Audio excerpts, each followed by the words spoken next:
요새 분위기는 쪼들려도 불안한 것보다 낫다라고 얘기한답니다. 무슨 얘기냐?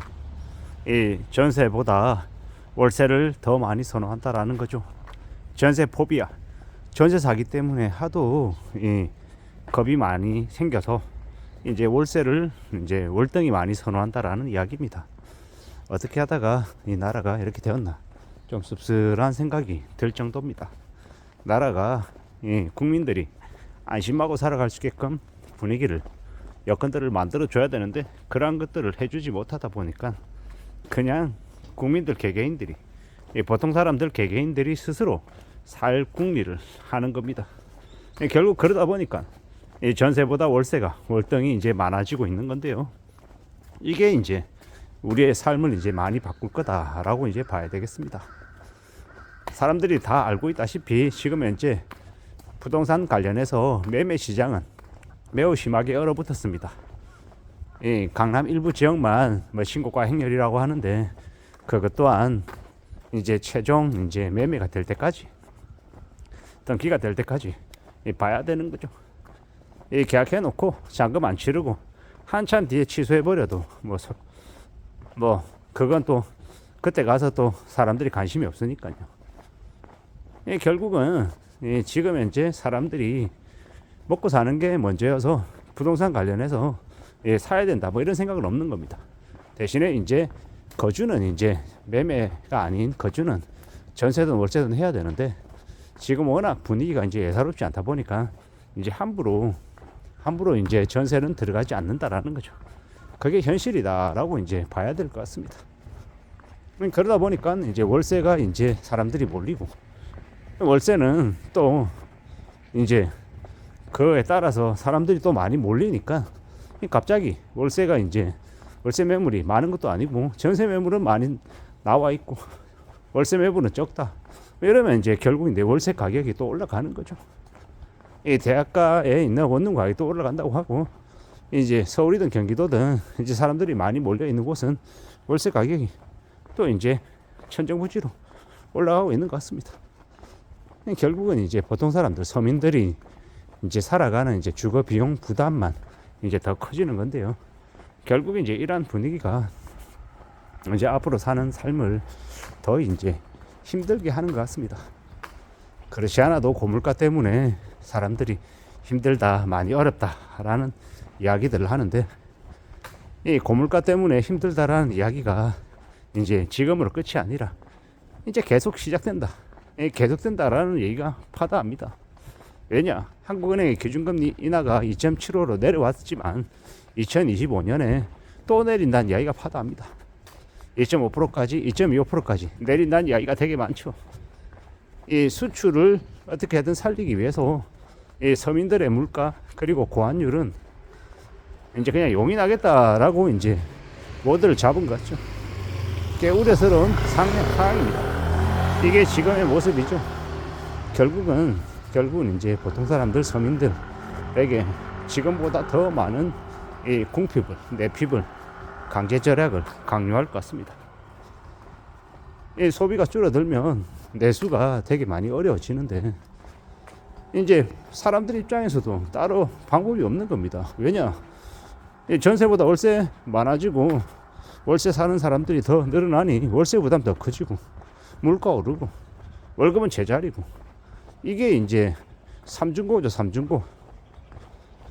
이제 부동산 관련한 이제 주거 비용 부담이 늘어나고 물가가 더 올라가서 더 힘들고 월급은 안 오르고 뭐 그러면 이제 선택할 수 있는 게 뭡니까? 결국은 이제 아끼는 것밖에 없죠. 이제는 패션, 잡화, 의류들 이런 것들 매출은 되게 많이 줄었습니다. 이 비식품들은 되게 많이 줄었고요. 식품 중에서도 이제 가격이 좀 비싼 것들은 아예 안 나가죠. 가격이 완전 싼 것만 나간다라는 겁니다. 그게 지금 내 현실입니다. 이러한 상황을 우리가 이제 받아들이면서 지내야 되는 거죠.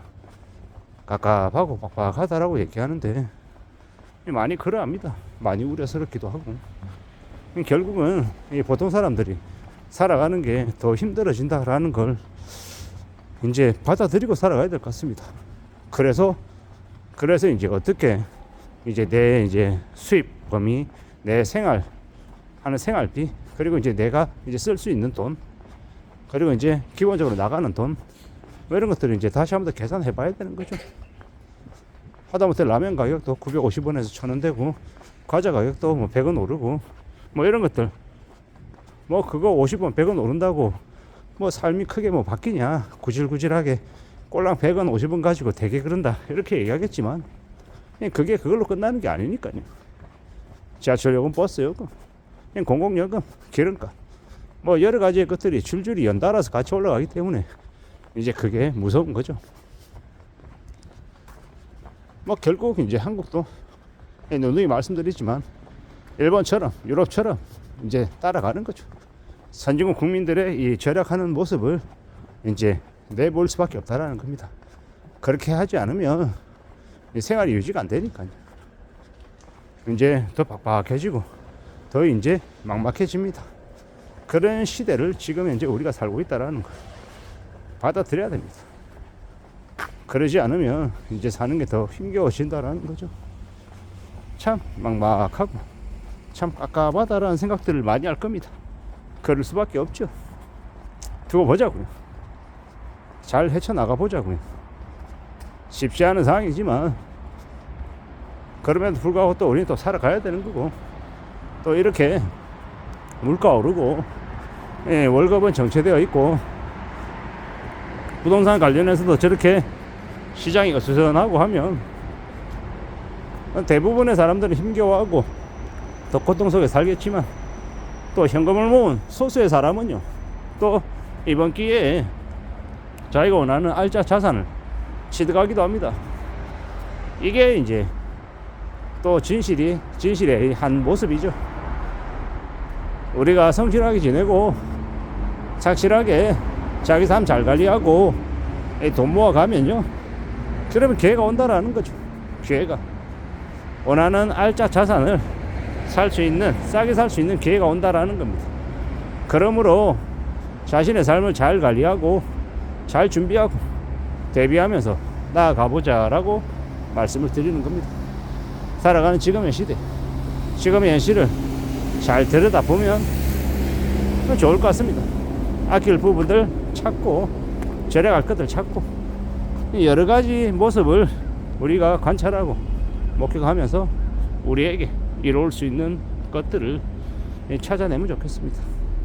그렇게 살아가면 좋을 것 같다라는 말씀을 드립니다. 우리가 살아가는 지금의 현실을 잘 좀 이렇게 대응하며 지내면 어떨까 라는 생각을 해봤습니다. 이상입니다.